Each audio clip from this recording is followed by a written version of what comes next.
Good morning again. We are excited to have Dr. Alada Miji here. She's an experienced educator and curriculum specialist with a strong background in international education, special education, and gifted education, with a doctorate in global and comparative education leadership and multiple certifications, including the International Baccalaureate Program, Leadership. She has dedicated her career to fostering inclusive and rigorous learning environments. Currently serving as a twice exceptional specialist in Fairfax County Public Schools, she collaborates with educators to support the unique needs of gifted students with disabilities. Previously, she led IB curriculum implementation and advanced academic programming, providing instructional leadership, professional development, and curriculum alignment. Passionate about equity and excellence, she strives to enhance student learning through innovative and research-based practices. I'm excited to turn this over to Dr. Aladabiji. Good morning, everyone. Thank you all for being here for another webinar sessions. This is the fifth in, actually the sixth one I'm doing in my 2 years in this role. There'll be more, and hopefully the questions you all pose when I chat them, those are the idea. That's how I come up with these topics based on questions and questions from families. So the ones I did last year and the questions you all posed are how I came up with the topics for this year. So keep the questions coming. They're very important. So today we're going to be talking about how to empower your twice exceptional child so they can understand the role of accommodations in accessing learning. And why is this important? Yes, students with disabilities have accommodations, but the accommodations cannot be applied or put if they're not put in place. It's on paper. The kids don't access it. They don't know that it's available to them unless we start to empower them to know not only that they have an accommodation, but that the accommodation is an asset, not a deficit. Not it gives them access to learning. And the reason we need to start empowering them as young as they are is so that they don't feel bad about having it. Because sometimes we think getting help is something bad. And then kids grow up to think if I ask for this, then I shouldn't be in a setting, advanced setting where I use those accommodations. So that's why the empowerment of children is actually one of the best gifts you can give to them. I know I've had some conversation with families where they say they don't even want to talk about their child's disability to them. And that just blows my mind because as a mother of a 2E adult, as early as second grade was when she was identified as having an IEP, and the same year she got her AAP. Back then it was called gifted education. Um, screening.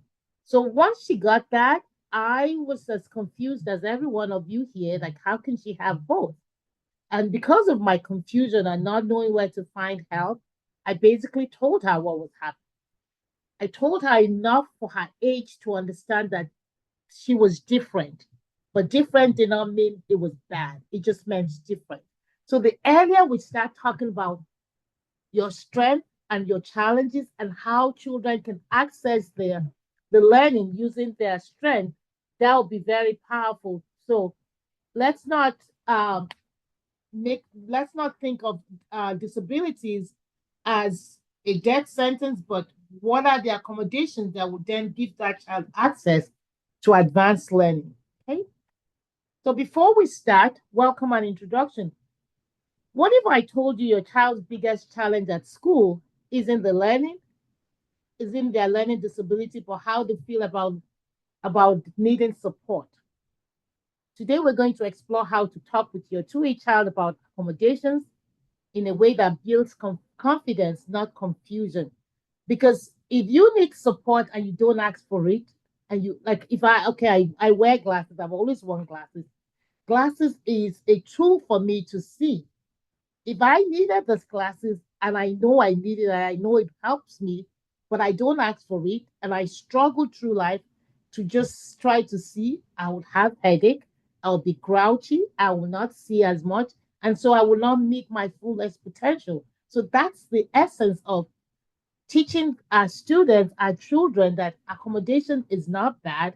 It helps them to access and it just builds their confidence because once they use the accommodation, then they can function better. So today's agenda is we're going to understand the differences between accommodations and modifications, how helping TUI students understand their needs, teaching them to advocate for their skills that they do not have, and partnering. How do we partner with educators so that we're all doing this together? And I'm going to be the first to say, we all live in FCPS, and FC Fairfax County Public School is one of the largest school districts.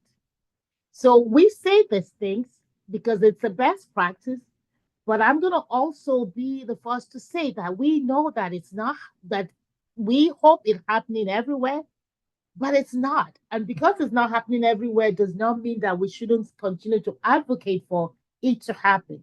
So as parents, work partnering with your school and helping them if they don't even know that we're doing this webinars to say, I listened to a webinar from an FCPS specialist, and this is what I heard. They can reach out to me or we can send them the link to the webinars because the webinars we say for families, but we also want schools to know that we're empowering families and empowering students so they can partner with them and so everybody can have the common knowledge we need to meet the needs of our kids. And then we'll talk about resources and promote our next webinar. So what accommodations for students? Understand the difference between accommodations and modifications. This is the agenda for today and how TUI students can learn. And then how we're going to talk about strategies to empower your TUI child to request and use their 504 or IEP accommodations. And we're going to explore ways to collaborate with our teachers and administrators to ensure that the accommodations are there, but it's being used effectively. Because having accommodation and not using it effectively makes it just useless. It's just having something that you're not using effectively. And if it's there and we're not using it, then we need to find out why. Because the child is the beneficial of using an accommodation. But if we don't tell the child the accommodations, then how can we know when the school says it's being used? And the kid doesn't know that they even have an accommodation. So what questions are we asking our kids to know if the accommodations are being used and is it being effective? And then what resources do we talk about resources to support your child about accommodations and their learning. So this will be today's outcome. So using the Q&A feature, type in one word that comes to your mind when you think of accommodations for your child. I'm hoping that everybody here has heard of the word accommodations. So please type in the Q&A a word that comes to your mind when you think of accommodations for your child.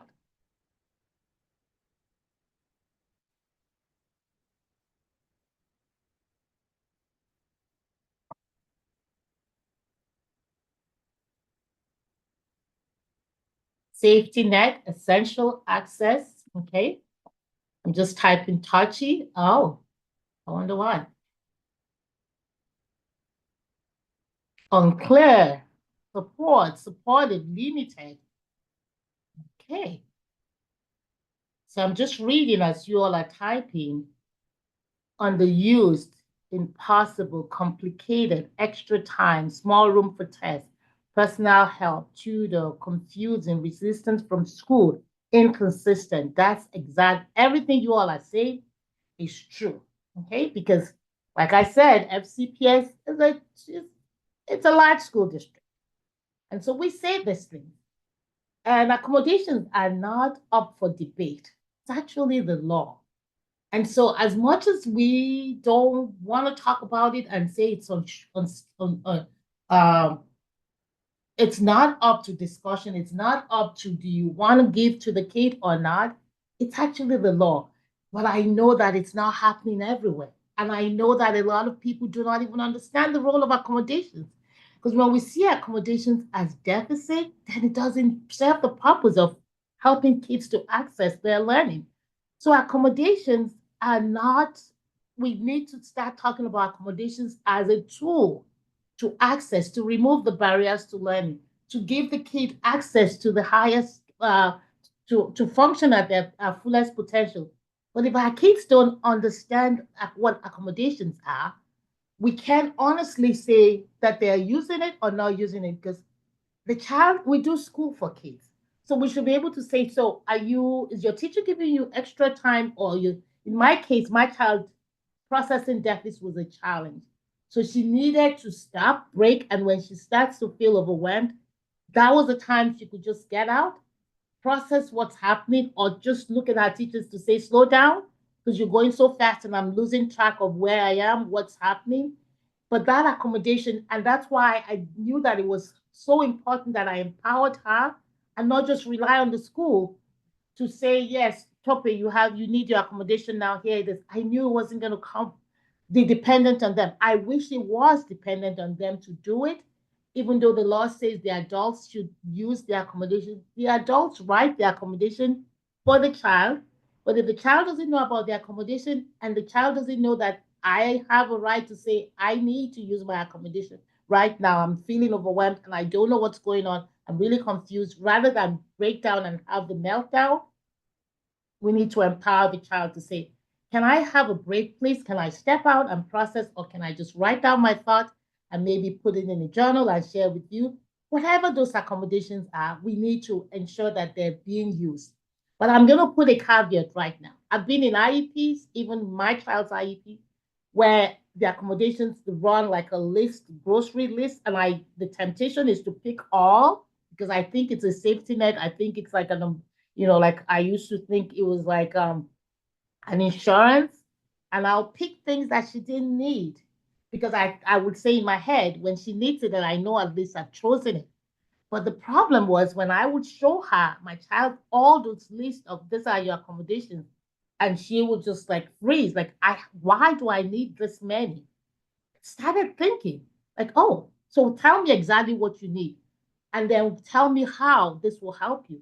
So we never have those conversations with our children. We just assume that they're just blank slate but yet we're doing school for them. So when I started sharing her accommodations, and she's like, Mom, I do not need this. I need this.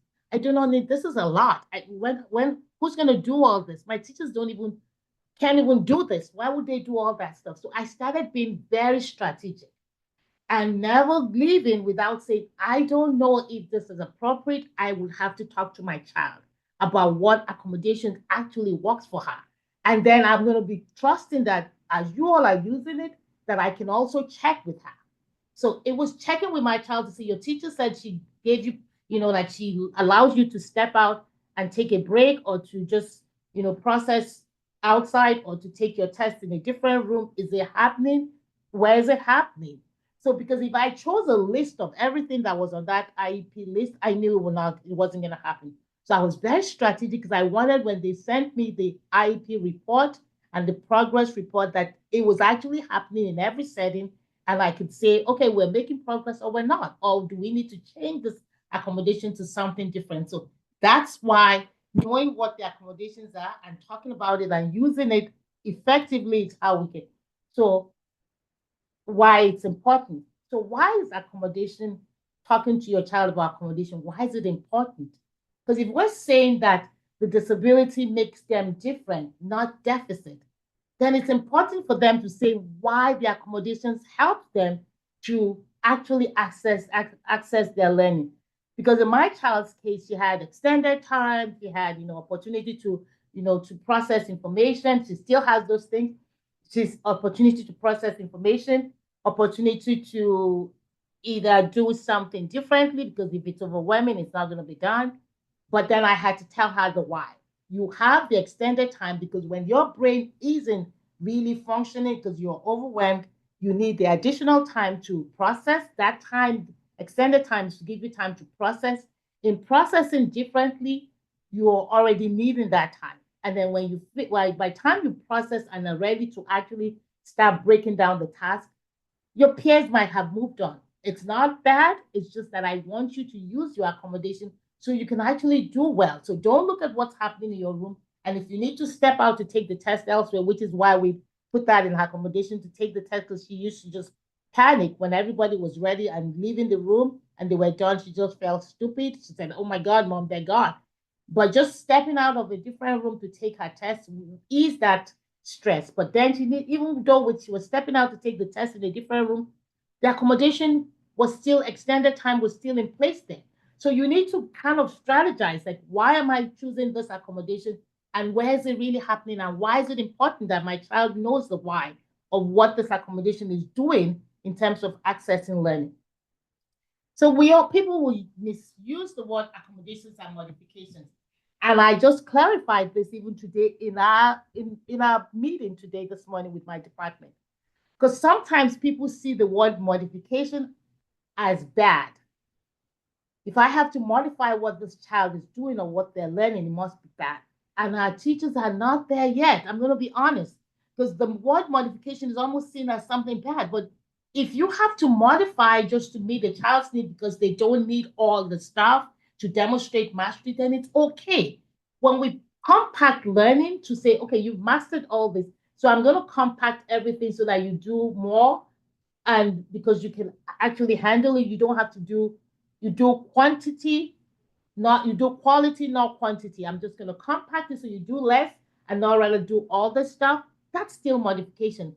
So accommodations and modifications are different, but it's not bad to use both or use all. So accommodations, we change how students learn or express understanding. The curriculum expectations and outcomes are still the same. We offer support to account for challenges.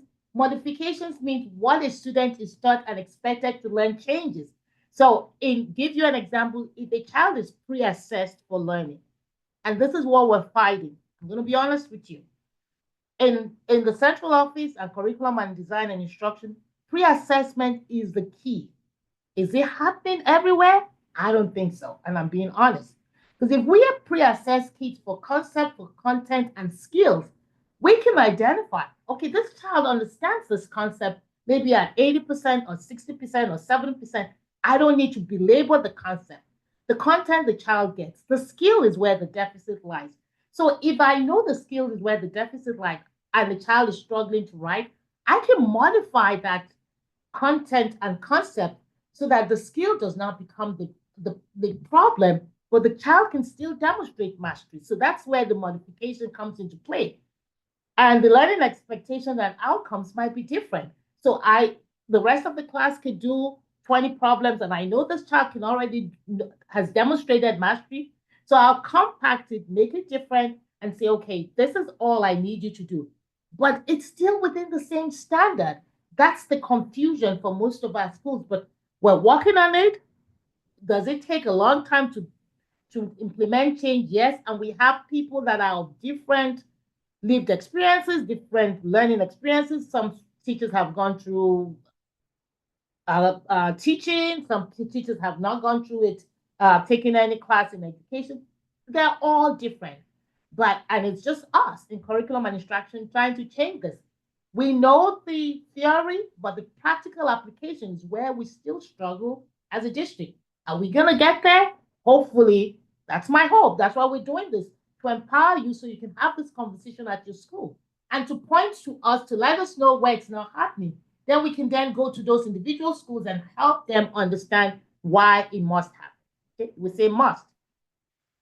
So we can modify the assignment so students who require additional support, and if we modify the assignment and say, okay, you're going to do this much, because I know you've already demonstrated mastery that you understand this up to 60% or 70%. The 40% that you're struggling in, I'm just going to modify this and actually expect you to this. I'll teach you this and do. That's when the modification comes into play. So please, we're empowering you, we're teaching you so you can help share this message with schools so that hopefully it starts happening everywhere. So when you get the slide, you have a list of accommodations and modifications that I've listed, but these are some examples. And yesterday I actually had to call a school because it was after spring break and there was a lot of reading to do, and the kid was not going to do it. And he was so tired because he just had a busy Sunday. Easter egg hunting, nobody, and he just didn't want to read. So I said, can you listen to an audio recording? They said there's none. I said, are you sure there's really not none of this? So he was able to listen to the audio recording. And while he was listening to it, I said, you can also give him the book. He can follow along. But he listened first and then he asked for the book. So these are accommodations. He's still accessing the learning, but in a different way. Teachers can record their lesson instead of give the kids that to listen to, rather than the kid belaboring a kid who is a struggling writer to start taking notes. We can ask a scribe. I saw this before spring break. It was a kindergartner, and I said, he's the way he was holding the pen, everything about him said this is going to be difficult. So I said to the teacher, why can't he just tell you or tell the aide what he's thinking? You scribe it, you give it to him so he can read it and say, is this what you were saying? Because he could read. And for some of our kids, they just need a little bit of sensory tools while they're walking, so they're not just focusing on. And the sensory tool actually helps them to actually focus and stay less stressed. And like I said, we all know about extended time, but why do we need the extended time? We need to explain. Have time to process spoken information and direction. This is the killer. For most of our 2E kids, processing information is a challenge. So in a class where everything is happening so at rapid fire, it takes them about 10 minutes and they're already overwhelmed. But if we tell teachers to pause so a kid can think and actually process, it might require the kid just stepping out a little bit and the teacher saying, I'll check on you. Okay. But we need to tell our kids the why. When you step out to think, it's not a bad thing. But I'm going to make sure that you know why. So if your teacher doesn't allow you to step out and to process and to check on you to say, are you frustrated? Do you understand what is going on? Tell me what you understood so I can help you fill in the gap.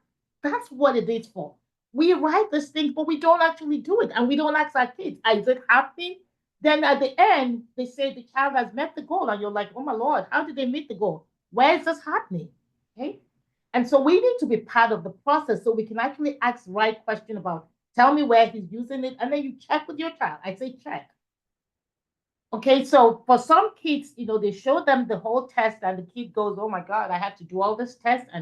And I always, when I was in, I say, take a moment, look at the test. Why don't you start with the ones that make sense to you? It's taking the test in a different order, and that's something that we need to empower them. Remember, you have extended time, so don't let it scare you. Just do the ones that you feel comfortable, you already know, and then you can come back to the other ones. Teaching kids and but making sure that it's part of their IEP so that when they get to the SOL, we call this accommodation in the classroom, but it also should be part of the testing accommodation. If it's not being used in the classroom, it doesn't automatically happen during testing. So these are accommodations that I've known has worked for kids over the years that oftentimes we don't think of. We just go through the list of whatever the IEP says and choose that. But is that really what your child needs? So knowing what your child needs and the why of your child needing it would be helpful so you can actually teach your child why they need it and what it is. Receive study skills instruction. That is something that I had to fight for my child to receive because I was like, she doesn't understand how to study. What do you mean study for tests?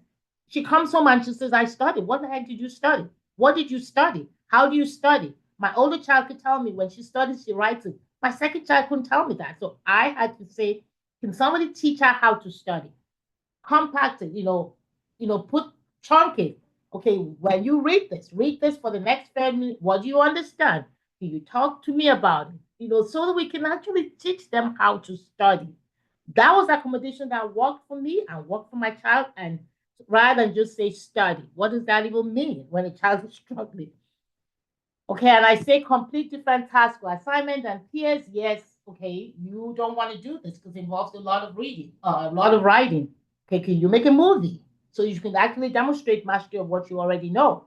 And then using that movie or script or comics or something, you still have to learn how to write. So with that, we're going to keep practicing the writing. But for this assignment, so you can get the grade you need, let's keep doing it because if that grade is not in because of the disability, then we're really penalizing the child for a disability that They will continue to work with all their life. My child will never be a great writer, even though she's a doctor. She'll never be, that's an area she will struggle with. Does she still struggle? Yes, it takes her longer to do it. But it didn't hold her back from accomplishing her goal of being a doctor. And then reducing the number of test questions. I know this doesn't happen in the test, but in order for the kids to move on and not constantly be behind, which is where the stress comes from. So if I'm having to, everybody has to do 20 problems, and I have a disability and I have a math calculation problem, or I'm overwhelmed, I have executive functioning problem, and I still have to complete 20 problems, and then I'm going to be behind, and the next day I'm going to be behind, and it starts to stack up, and the kid is really feeling frustrated. Guess what? After a while, they don't want to go to school. Guess what? After a while, they don't even care to come in because now they're already so far behind. So rather than stay behind, how about we reduce the test questions and pick the non-negotiables? When I was an instructional leader at schools, I used to tell my CT leads that I led, what are the non-negotiable questions that a kid must answer in order to demonstrate mastery of this standard? Because 20 questions is not going to cut it for this child. Let's identify the non-negotiables. The non-negotiables are the ones that the child must do. And then the other ones, if they get to it, great. If they don't, okay. But we need to understand what it is so that when we are talking about these things in IEP, we're sharing the why. Okay. And then applying the grading criteria to focus on specific learning goals. I always say, where's the criteria? Meaning, where's the rubric? Because if the child comes home with rubric, you can help them understand what they're going to be assessed on, make sure that they understand the must-haves. But if you don't see a rubric and you have a writing assignment, how are you going to guide your child? So those are questions you must ask. Is he going to have a rubric so I can actually help him understand the criteria? So he has a roadmap to get into where it is, and it's not something he's just seen on the day of the test. And then customize the learning material. So if the child is struggling reader, I might just say, okay, can I have an audio version of that? And then he can eventually get to the reading. The reading might be, he might listen to the audio while we're driving to different activities. He can read the book later on his own because at least he has now prior knowledge. But introducing him to the reading when he's a struggling reader by saying read the text might not be something that is going to be beneficial. Probably it's going to be a challenge. But so picking your battles and knowing the why of picking your battles so that the accommodation becomes a tool and it's not just a laundry list of, like I used to call it my insurance policy in case she needs it. And then it became, no, I don't need all this stuff. But in order to get to all this, you have to actually identify your child's strengths and weaknesses, but letting them help you too. When I go to visit schools, that's the first question I ask of kids. And the high school kids don't have, some of them have never been told this. Rather, people that know them well will start to help them to fill the gap. Like, these are your strengths because you do this. And it always blows my mind because that's the first thing I just felt like my child needed to know her strengths and the areas of weaknesses so she can communicate that to a new teacher, somebody who's never met her, and say, these are my strengths. So if we come from the area of strength, I would most likely, be happy to do what I'm asked to do. Will I get it all right all the time? No. But if we start with my area of weaknesses, it's already going to turn me off because that's like lived trauma, reliving the trauma of I struggle to write and I'm going to be doing, you're going to make me write all day rather than say, okay, tell me what your strengths and interests, okay, your interest on brains and all that. We're going to start this writing by you just telling me, compare and contrast the brain of this to this, and then you can at least get the kid based on their interests, and then we start using those interests to address the areas of weaknesses. So how do you do that?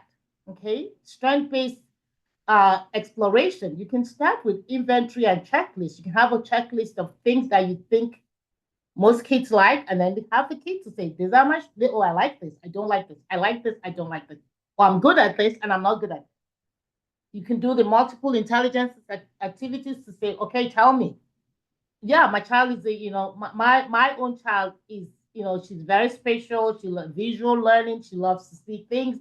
So you have to actually help your child identify their strengths and identify activities that works for them so that they can actually have something to share, or that you can then use that to share when you're at an IEP and say, These are his strengths, or these are her strengths and interests. And this is how we can actually use those strengths and interests to address the areas of weaknesses.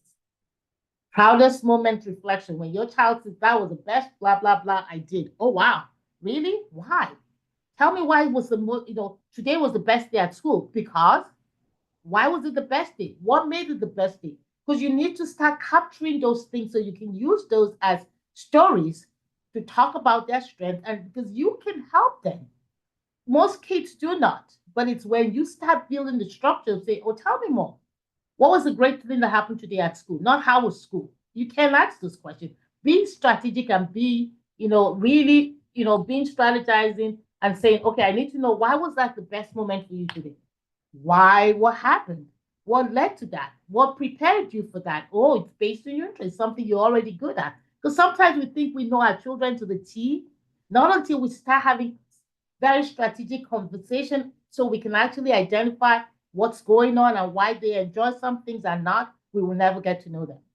Strength spotting activities. Oh, I see that you were really engaged in that. I took my child to the zoo one time, and they were, was just right before they fed the lions. And most kids have peers were just moving back because they were feeding the lions raw food. But she was so intrigued. She was like, oh my God, mom, this is what, how does it happen in the wild? And then after that, she's like, can I just talk to the zoo, the zoo walker, and ask some questions? I was like, oh wow.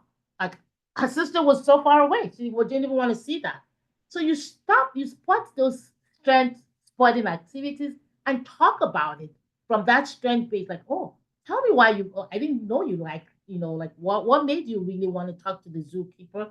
What was it about that intrigued you, because you start spotting those activities that brings them joy, that maybe you haven't seen them smile in a long time, but they're smiling. That's what we want to capture. But we can't capture it if you don't really get to talk about those things and don't bring your own strengths or whatever you think they should be loving. Spot what they love and build on what they love. Mentorship and role models as early as, I want to say, maybe seventh grade. I used to take my child during the summertime just to go help out, doctor's office, and then she'll have opportunity to talk to the doctors about, it was her pediatrician, and I'll say, Tope wants to come just talk to you and help out. What can she do? And initially she was like, oh, she's too young. And I was like, yeah, but she can just come help out. Just for being in that environment was what was making her excited. And then as soon as she got continued to get older, she started exploring Georgetown Junior Medical, like things, place them in a place that really fits to their interest and strength. Because that's when you start bringing joy to their life. We can't just focus on things that they're struggling in and continue to pound them on that. We need to chart a new territory based on their strength and interest so we can actually identify accommodations that can be used to address those deficits based on their strength and interest. We have to basically do that work. Relying on the school to tell you your child's strength, usually the strength are seen outside the classroom where they're having fun. School was not the best fun place for my child because it was following the routine. It was just okay. I'm gonna go to school, but not a lot of fun unless she was in piano, music class or whatever class, chemistry and biology class. Those were where places she had fun. In history and math class, yes, she had fun, but it was the you know things outside school that she enjoyed that I shared with the school to see how can we use those things to actually make her excited. How can I share what happened this weekend, what she enjoyed doing, what we did outside school that you can really bring into the classroom to identify how to use those strengths and interests to actually address those areas where not their best moment, they don't want to talk about it because they're not really good at it. And then find those role models. Last year, I had a kid come shadow me for a week. She was a senior from Lake Braddock. She wants to be a teacher. She wants to be a special gifted education teacher. She's a 2E kid, and her mother reached out to the school. The school reached out to me. She was here with me, created a lot of things, asked questions. She still emails me now. She's in college, but it's finding out those mentors and role models who can actually build up their because they want to feel heard, they want to be seen, they want to be seen not for things they can't do, but for things that they actually enjoy doing. And that's how we build those capacities so we can start sharing those things with the school and say, she actually really likes this. So I really want accommodation to support her in this setting because, yes, she's good at science. She loves it. So how can we get her into the science honors classroom and what accommodations will help her to stay there and be successful? Those are the questions, not just push everywhere and just have all the accommodations and nothing is working and nobody's telling you, but they're sending you the reports and saying, met the goal. How? Where did they use this accommodation? You don't know. And then how do you challenge information and how do you get the kids to talking about, of things that they don't like to do? Okay, we can reflect on difficult experiences. Why was that very difficult? Why did you give up on that? Why? What was it that could have made you stay? I heard you left class so early this morning because why? Help me understand. What could we have done to? What could what could I help communicate with your teachers? What accommodations would have helped you stay better? Learning style, you can analyze their learning styles and preferences. Like my child is a visual learner. She likes to listen to stuff. She was a musician.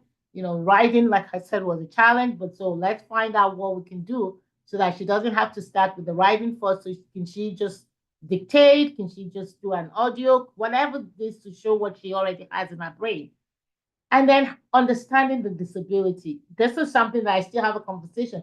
Oh my God, mom, it's just a challenge. Yeah, remember, this is the area. Like as your child grows, start helping them understand the disabilities, but don't see it as a deficit. Identify the disability, understand how it impacts access to what they really want to do, and then start identifying how can we accommodate you? What is it that will help? Because those accommodations that you're helping the child come up with is the accommodations that you want to be in those settings so they can actually be used. Open and honest discussion. Don't hide the disability because it makes it seem like it's a disease that people will catch. Just talk about what it is and how it's not something that they can overcome. It's not something that's ever going to go away. Their brain is just wired differently. But these are things that we can do to support you so you can actually achieve your goals. What are your goals? How can I put things in place to help you achieve your goals? Talk about it. Learning from their mistakes. If they made a mistake, great. I'm glad you made that mistake. Let's talk about how we can, you know, not make the mistake again next time. Okay, you started writing without even having time to process, and then you started writing. You didn't get to the 5 paragraph because you didn't even unpack. You didn't brainstorm how you were going to get to the 5 paragraphs, and then you just gave up at the end. Okay, what can you put in place next time so you don't make the same mistake? Those discussions and those guiding questions help you and your child. Don't do it when they're stressed out. Just say, okay, great, you made a mistake. We'll talk about it later. Enjoy, let's have lunch, let's go out. Then later, you're ready to talk about that mistake. What have you reflected on it yourself? What is it that I can help to, even now as an adult, like, mom, I need to talk to you about something. Okay, great. What happened? Oh, okay. So what did you learn from that? What can I help you um, guide you through so you don't make the mistake next time? We have to help them understand the twice exceptional profile. We know it. We believe we know it, but some of us haven't looked at the, characteristics of a twice exceptional student in a long time. What are their strengths? Some of their strengths becomes their challenges. Some of their challenges becomes their strength. My child can just walk the room.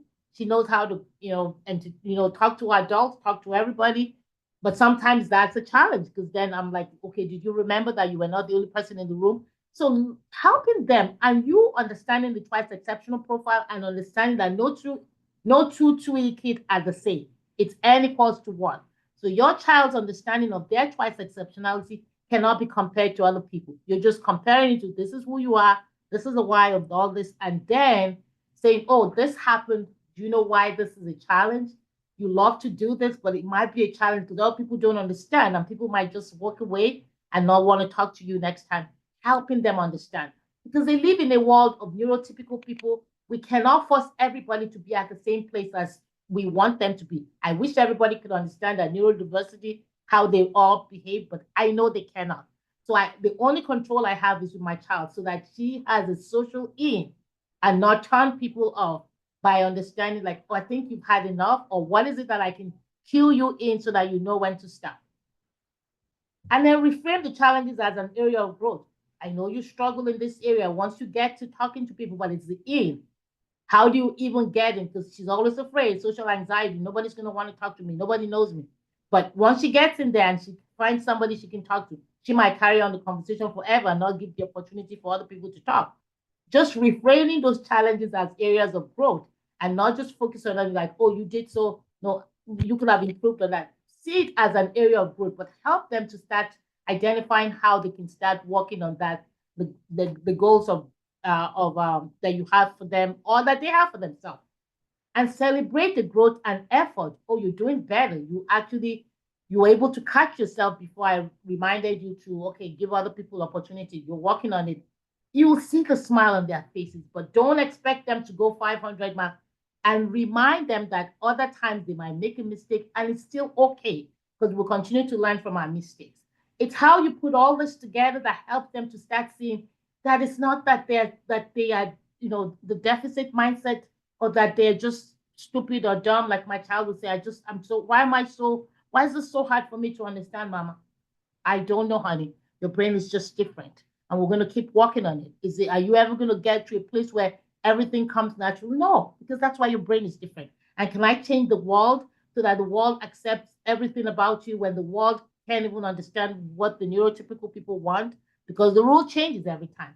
But it's you have control of helping your child, not control of making everyone just like them for who they are. I'm being honest. So how? For strategies to explain accommodations for your, elementary students. You can use characters and superhero analogies. When I'm watching a movie, I remember we'll talk about like, oh wow, why do you think it was easier for that? Using that just superhero analogies or whatever. Practice self-advocacy scripts in a safe way, so that the child does not feel like because I didn't do all this, I didn't get. Okay, so how can you tell your teacher about who you are? My child started giving her teachers index cards as early as sixth grade. These are my strengths. These are my challenges. This is why this area of strength actually speaks to me. If we start with the area of challenges, I might not even want to do this thing again. So is it okay if I remind you that can I do this differently from everyone? And that was how I started. And when the teacher started responding to her self advocacy, it made her feel better. It's like, Mom, I actually talked to my teacher and she said, oh, yeah, Tope, thanks for reminding me. That's how I started because I couldn't be the one sending the emails every day. I couldn't be the one, trying to analyze why she left the classroom. Why she, like, did you talk to your teacher? Did you wait for her to finish the class and just say, can you raise your hand and say, can you please come? I need to tell you quietly that I don't understand what's going on in class. Can I go outside and process? Can I just write you and see what I understood? Is how you teach them. I know this seems like crazy because we want the schools to do everything, but if I didn't empower my child and had to send an email every day, first of all, I couldn't do it because I had a job, and then secondly, I probably would not have her in school because then she would not want to get into the classroom, and then I had to have meetings every time. But I was like, you can tell them. It's when they don't, if they refuse to do it, then let me know. Let me know where it's not happening so I can bring it up. But if you can tell them and they do it, then it's all done, honey. And then she felt happy and celebrate when they use accommodation. Like for my child, she hated that extended time. She said, Mom, everybody's done and I'm still not done. I'm still number two. And how can they be done? Topic. Don't worry about them. You remember you have extended time. So rather than worry about everyone, did you brainstorm? Did you write all the things that you knew? Then did you just, like move away from everybody so you can start focusing on it? And did you remember that even though they were done and you still had to finish it next time, that it wasn't about whether they finished it, it's about how did you do in it? Do you want to get good grades in this? So use that extended time, honey. Please don't worry about others. We have to celebrate. And then when she used it and said, oh my God, Mom, I actually used my extended time and look at how much I got done. And look at my grade and oh wow, Topi, you see, moving out, I'm checking with your teachers, check. You're reminding your teacher that you need more time to process this. You need to clarify. That's helpful. Secondary student, give them ownership. As early as ninth grade, I used to tell my daughter, let's brainstorm what is it that's not happening in this class. World history, okay, why is this a challenge? Okay, list all those things. You're going to write an email to your teacher. You're going to CC me on the email. Okay, I need you to CC me and remind you, remember what would have helped you in that class? Put it in the email. Let me read it first. You hit send after you put me as a CC. And usually it worked like magic because I was just giving her ownership of this is you telling them they're not doing this so that when they tell me that it's being used, I can say, remember she sent you an email and this thing happened here? This is why. So let's come up with a plan on how to help out. Can she remind you? Is it okay? Yeah. And most of them will say, yeah, just please, Chope, if I'm not doing this, remind me. Discuss real life example. What happened in the class that made you shut down? And now you don't even know what you're supposed to be doing. Use real life example, like what could we have done? Where did you forget or how did you forget? You forgot this. Where was it? And what made you shut down? The teacher just called me out again when I had already told him that I don't even know what's going on in class, so I'm not going to do anything now. I just need more time. Address social stigma directly. Like, why do you think having an extended time? What is it? Like when she was doing her MCAT, she hated that extended time because so much that she called the college and said, "Can I come in earlier to take my test? Because I'm actually I'm an early person. So if I came in early and started the exam before everybody came, it would help me." Oh, they were fine. She still got the extended time, but she got it earlier. Can I do my questions differently? Because based on my practice, I do better when I have to do the logical reasoning than I have to do the writing. Oh, sure. That's how you teach them. So they become, we can't follow this kids for the rest of our life. So it's how we start to empower them that will give them the success they need because they have to advocate for themselves even at a job. They have to advocate for themselves when they get the interview and they need more time to process the questions. Can I have the questions in writing so I can read them as you ask me those questions? Those are accommodations that she used all her life. So, but we have to teach them so they know why. Use a strength first approach. What are your strengths? Have you identified it? Can you tell them what your strengths are so they know exactly how to approach you from the strength? I know you like blah, blah, blah, So how can I help you do this? Normalize and destigmatize accommodation because accommodations are normal. We all use it. Half of us use glasses, half of us use hair. If we use hearing aid, whatever it is, accommodations are normal. It just gives you access to things that you're taking away the barriers that you normally would not struggle with. Explain the why clearly. Give them time to process. Why do you need this? Why do you need to, why do you need somebody to scribe it? IB exams, you can still scribe it. You can still, take it in an alternative setting. What is it that you need? Because if you're not using it in classroom, it doesn't become part of the testing accommodation. Make the invisible visible. Things that like, or does it make you tell me why? And then make it those things that they're thinking, help them to make it visible. Talk about it so that you can visible thinking, so you can say, oh, this is what this makes you feel like. It's not a problem. Let's talk about it. The other girls in my class think I'm stupid because no, let's talk about how to create an environment where your teacher talks about people's differences and it's not something that is a problem. But we have to empower them because this battle is not for us, the parents, to fight forever. We get tired and then we become resentful, and our kids see those resentfulness, and it just transfers to every aspect of their life. This is an example of how to explain accommodation. If you're trying to find out what is one tool or strategy that helped you this week. Oh, helped you when okay, then you're taking note of that. If you could change how your accommodation is used, what would you change? Talk to them. Like they're not, this is them. We're doing school for them. What's something you're proud of doing with support? See how it's framed so that it's not seen as some, I'm proud of, for me, I'm proud of when I'm listening to something, I just cannot have, like, I ran into a room today. And before we started this webinar, because noise just makes me so anxious, I get like very shaky. I'm in the office today. I usually do the webinars from home because it's quiet and I can control that. But I had a meeting this morning that was in person and I couldn't go back home.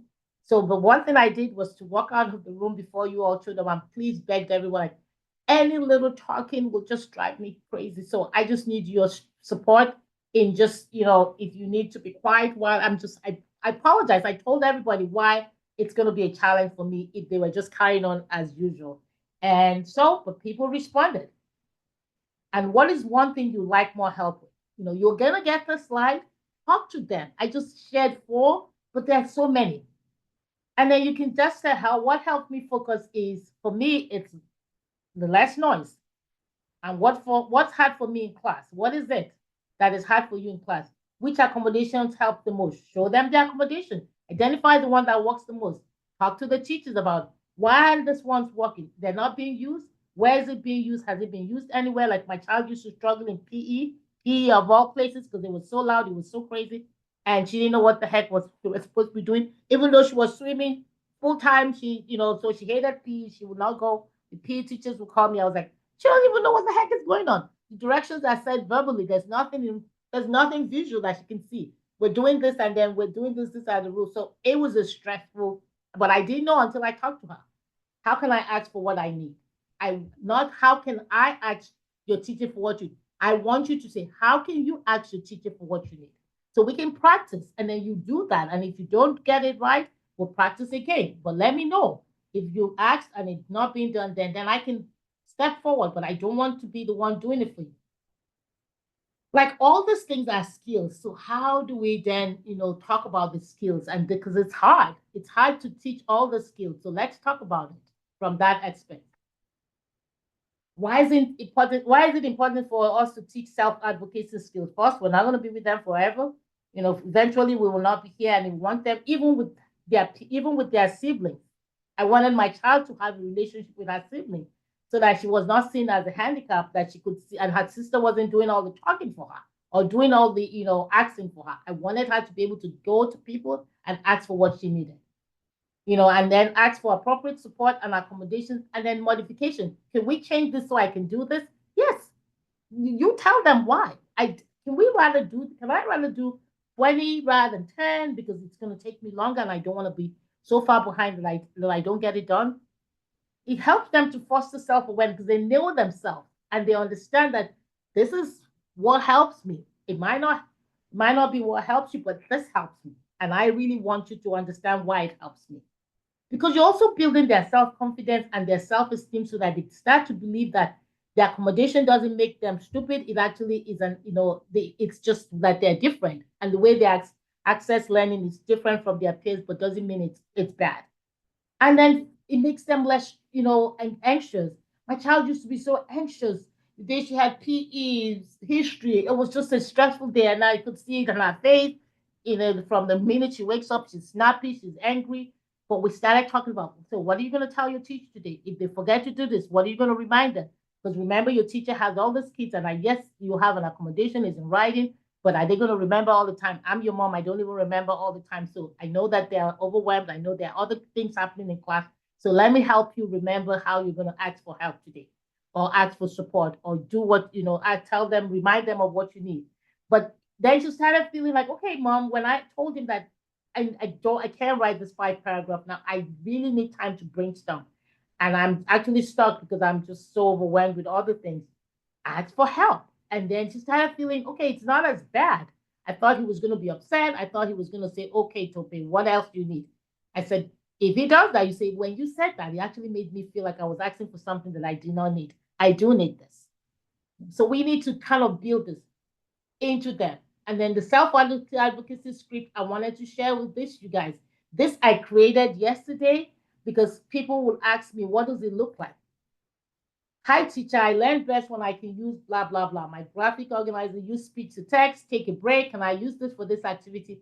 This is how. Explaining a strength and a challenge. I'm really good at blah, blah, blah, science and math, but sometimes or all the time, writing is hard for me. It helps when I can use Google Voice to reduce spelling and handwriting demands, or I can use alternative formats such as a podcast, a video, or comic strip instead of the report. I would hopefully get to the report, but so I don't get a 0 on this grade, and I know it's going to be for a grade. Can I do it differently? I'm feeling overwhelmed. Can I take a quick break? I really need to step out of this class. I'm really feeling overwhelmed. And then it's for the teacher to check on the child. So if your child steps out of the class because they're feeling overwhelmed, then your next question was, did you check on him to find out, or did you check on her and to understand why she was feeling overwhelmed so that she actually comes back to class feeling successful? Letting someone know you don't understand. That was my challenge. Did you tell anybody you didn't understand? Because now you don't even know what happened in class, what you're supposed to be doing, and now you're so far behind that it's creating more stress and anxiety. Can you explain, telling your teacher, I don't understand. you explain it in a different way so and show me an example of what you really want me to do because I need a rubric. Can you give me a rubric so I know exactly what is expected of me? And this is really frustrating for me. Can you please help me figure out another way to try it? I don't want to write this 5 paragraph today because it's really making me anxious. And I know I can do it, but I just need more time and just helping them to use their words so that the teachers don't see them or their peers don't see them as not wanting to do it, but having a different way of doing it. Because when we say different, we do have to find out a different way for them to learn how to do it. And then this is another thing, self-advocacy checklist. Like I said, I was going to share example. I created this, but I made a PDF of it that I know what I'm good at. This is how I say, what are you good at? I know what is hard for me. I can name 1 or 2 tools that helps me. They're tools. I can ask for help, but I just use this as a way to guide that conversation. And like I said, I've already made it into a PDF and you guys can use it later when you have. And if you still have challenges after that, then you can actually have them watch this, have the teacher watch this webinar. A school used this webinar. I'm not going to name the school. They watched all my webinars in their special education department, reached out to me and identified exactly where they still needed for the PD. I was happy. I was like, oh my God, they identified. They watched all the webinars. Every teacher had an opportunity to write for the questions they had, but that was how they used it, not just watch it and not talk about it. Before you partner with educators, so you're partnering to be effective and to support your child so that you're not spending your whole life getting into battles like those. We did those battles. We should not be fighting those battles forever.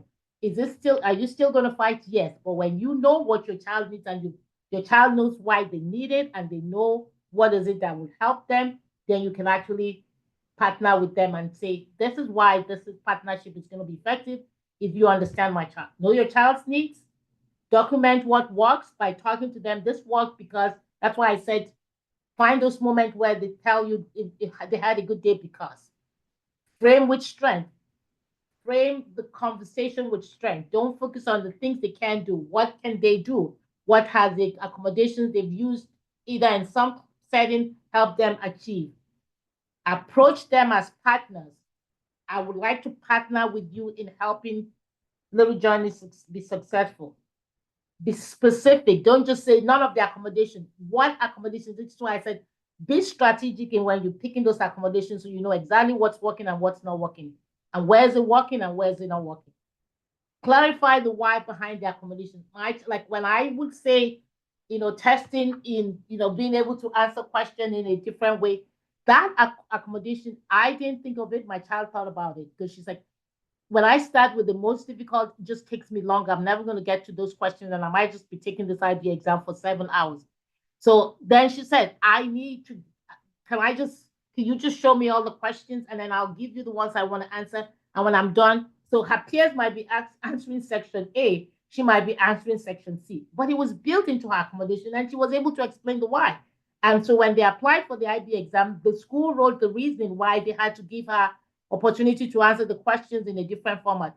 She was using it in the classroom. IB had to approve it, and it became something that saved her life because in order for her to finish all those written exams, she needed to find her strength first, do the things she wanted to do first, and then spend more time in the ones that she knew was going to be challenging. Monitor, adjust, and communicate changes. Oh, because she had an opportunity to do the ones she wanted to do first that she liked or that she felt most successful, she was able to finish in less than time that she used to the last exam. So you say, okay, we don't even need as much time if we use this accommodation effectively than this. But when you just choose everything and you say they didn't use the accommodation, my always question is like, what did they do then? You want to be specific and then celebrate the progress together. Because initially my child didn't want to be a full IB student, but she said, I need to be a full IB student to get to the college I wanted.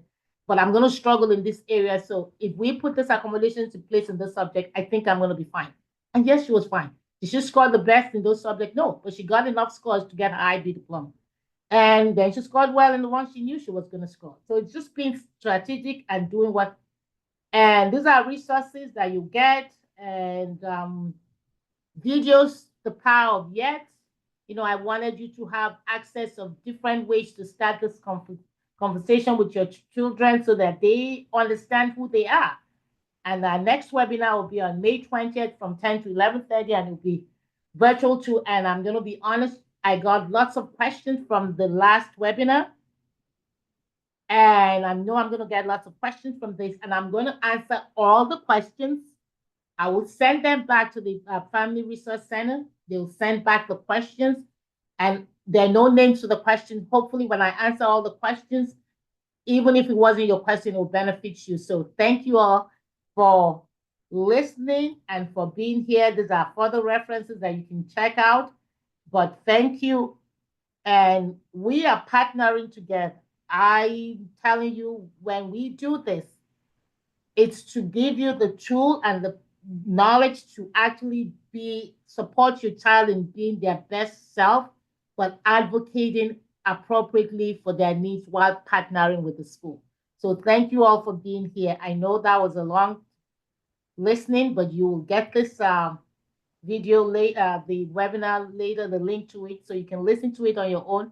And I'm going to pause now so we can take questions and I can answer some of the questions.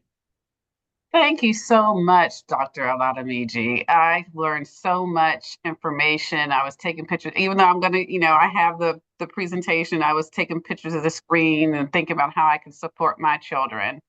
We have a few questions. One is, and this is a long one, but I'm going to break it down, okay?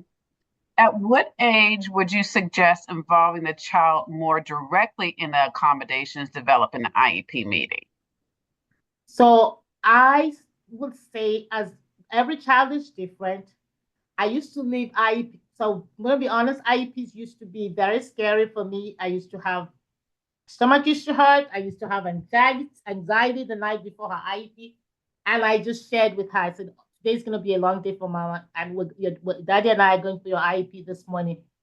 And she's like, why? Why is it going to be a long day? I said, because even though I went and got a special education degree, I said, because I'm going to go to this IEP and they're going to talk about all the things you're not doing well. And it just frustrates me because I really know you can do so much. And then she said, what is it that you're going to be? So I started when I could have that conversation as to why the IEP was bringing me a lot of stress. And that was in 5th grade.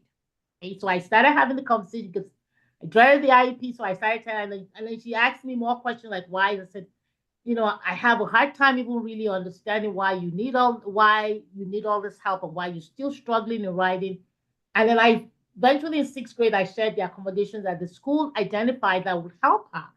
And that was the first time she said, I don't need all this, Mama. The challenge is that I'm so overwhelmed in the classroom and I don't even remember what happened first and what happened next and what I'm supposed to do.